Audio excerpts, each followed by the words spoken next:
Bom dia, novamente estamos aqui com vocês em mais um estudo da série psicológica de Joana de Ângeles. E dando prosseguimento ao capítulo 7º, hoje com o subtema O que é felicidade.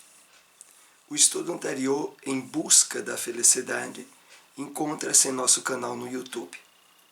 Todo o capítulo 7º que estamos analisando aborda como temática central a felicidade. Mas vamos para a nossa introdução com um breve comentário de uma mensagem do Espírito Emmanuel. Essa é extraída da passagem das cartas de Paulo, o Evangelho comentado por Emmanuel, capítulo 12, versículo 4 da Carta aos Hebreus. Separamos esse parágrafo para comentário. O discípulo sincero do Evangelho vive em silenciosa batalha no campo do coração. A vitória do espírito exige esforço integral do combatente. A lei de renovação modifica-lhe os roteiros, subtrai-lhes as ilusões, seleciona-lhe os ideais. Então vamos fazer aqui alguns apontamentos em cima dessa passagem para preparar o nosso estudo. Quando Emmanuel nos adverte que o discípulo sincero, aqui é bom destacarmos, o adjetivo que ele colocou junto ao substantivo discípulo é para deixar bem caracterizado a quem ele se refere. É o discípulo sincero do Evangelho. Vive, pratica, vivencia diariamente uma silenciosa batalha no campo do coração. Por que essa silenciosa batalha? Emmanuel faz uma referência implícita ao passado espiritual que a grande maioria de nós trazemos de outras reencarnações, aonde somos chamados a uma batalha permanente sobre as imperfeições, desequilíbrios e problemas que criamos no afastamento das leis divinas. E o que é mais importante aqui ainda é quando Emmanuel destaca no campo do coração. Porque no campo do coração ele se refere à área do sentimento e da emoção, que muitas vezes está presente em reações instintivas, impensadas, e que poderiam, ou até mesmo podem, levar o discípulo a quedas morais e espirituais. Então, é no campo do coração, do nosso íntimo. E ele prossegue dizendo: a vitória do espírito exige esforço integral do combatente. Interessante, né? Ele faz essa separação sutil entre a vitória do espírito e o esforço integral do combatente, porque Emmanuel se refere ao fato de que é necessário estarmos integrados, espírito, mente, sentimento. É o esforço integral do combatente que é necessário. A lei de renovação, conclui ele, modifica-lhe os roteiros, subtrai-lhe as ilusões, seleciona-lhe os ideais. Essa perspectiva de mudança e de melhora permanente do discípulo é imprescindível. Por isso, a virtude da humildade, a posição de aprendiz da vida do Evangelho do Cristo é importantíssima. Vamos assim dar início ao nosso estudo dessa tarde, o que é felicidade.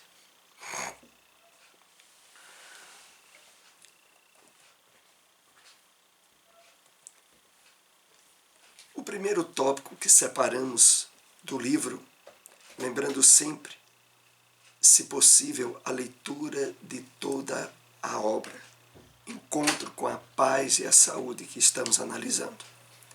Joana nos diz: os neurocientistas vêm se preocupando cada vez mais em detectar no cérebro os hormônios desencadeadores da alegria, da felicidade, assim como da mágoa e da depressão. É interessante na abertura desse tema a referência que ela faz à questão da análise da felicidade a partir dos posicionamentos científicos da neurociência, que vem se preocupando cada vez mais em perceber que no cérebro há determinadas alterações hormonais que estão associadas aos estados de felicidade, de alegria, como também de mágoa e de depressão. Lentamente, vão surgindo a compreensão e a decodificação dos elementos que respondem pelos sentimentos nos processos bioquímicos da organização cerebral, altamente responsáveis pelos comportamentos e pelas emoções. Então, aqui nós vamos nos dando conta da interação, qual círculo vicioso, entre aspas, entre estados emocionais e alterações no campo hormonal associado a essas substâncias presentes em nosso cérebro.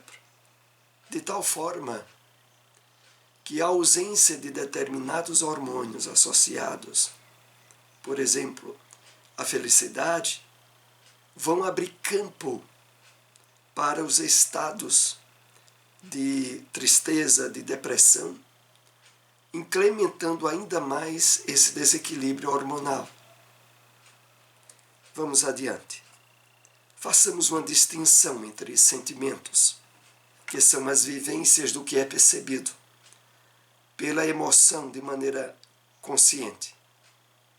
Enquanto que a emoção é o efeito espontâneo do organismo a qualquer ocorrência, produzindo descargas de adrenalina. No entendimento do tema, à luz da neurociência e da psicologia espírita, Joana nos diz o seguinte: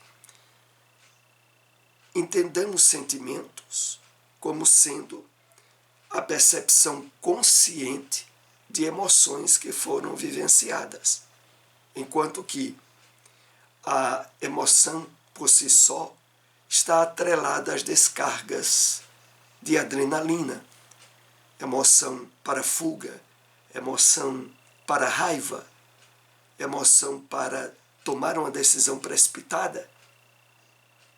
Elas estão associadas a determinadas descargas hormonais. Aqui ela se refere à adrenalina. A emoção produz o sentimento que passa a ser o júbilo ou o constrangimento, a expectativa ou a frustração. Desse modo, as emoções funcionam automaticamente, sem consciência direta da ocorrência. Os sentimentos são percepções conscientes das ocorrências. Entendamos essas distinções de sentimento e de emoção à luz da psicologia que Joana trata. Conceitos diferenciados desses podem ser encontrados a nível de filosofia, de psicologia. Aqui ela volta o nosso entendimento ao fato de que na emoção não se tem consciência direta do que está acontecendo. Repercute como uma energia que emerge do nosso inconsciente, dos nossos instintos. Já os sentimentos são as percepções decorrentes das emoções vivenciadas. Depois que surge aquela emoção por exemplo, de tristeza, o sentimento associado à tristeza vem da análise daquela emoção que foi vivenciada. Eu estou me percebendo triste, por exemplo. Essa percepção já caracteriza sentimento. Aquela impulsão inicial que provocou aquele estado de tristeza, não. Essa é pura emoção. Para que se apresente a felicidade, torna-se necessário que o cérebro seja convidado a traduzir os sinais que recebe do corpo, logo os transformando. A mente não está localizada apenas no cérebro, mas se expande por todo o organismo. Interessante esse esclarecimento para a nossa reflexão. E começa ela dizendo assim: torna-se necessário que o cérebro seja convidado a traduzir os sinais que recebe do corpo, para que a felicidade se expresse. Mas, ao mesmo tempo, ela acrescenta: a mente não está localizada apenas no cérebro. Ela se expande por todo o organismo.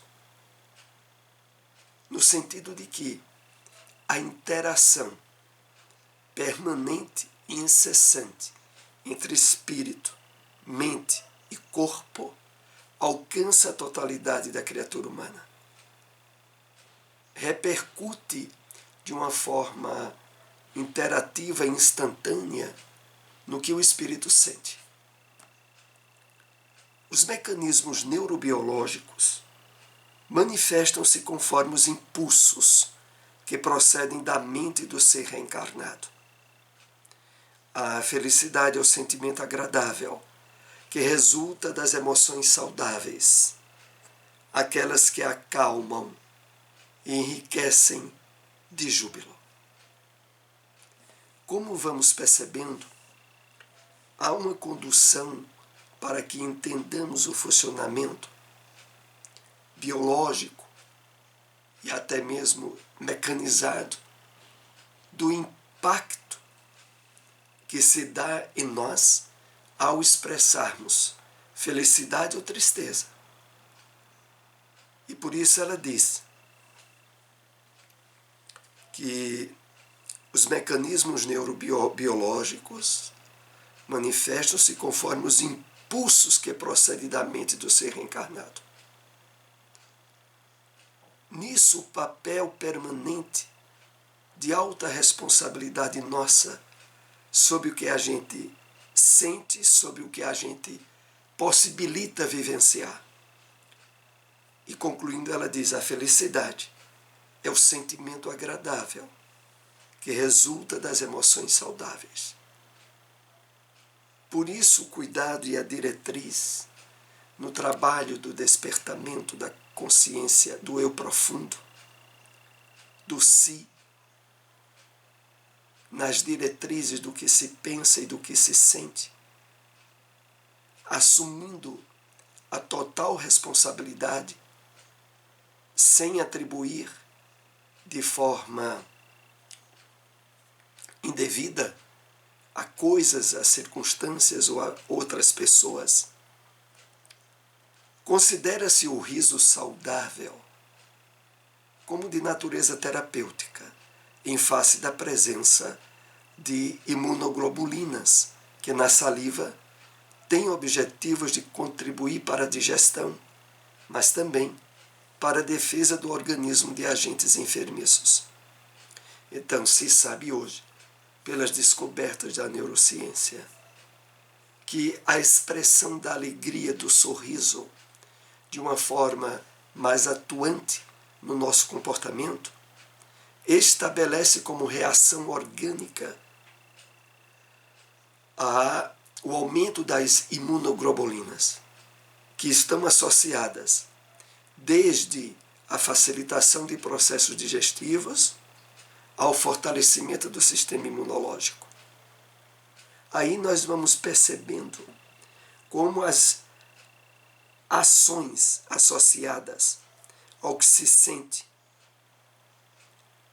trabalha mudanças a nível neuronal e que repercute na nossa saúde física. O cultivo da felicidade contribui para a longevidade humana, a saúde e as realizações nobilitantes. Pode-se aprender a ser feliz, como se consegue adquirir experiência e conhecimento em torno de outras atividades humanas.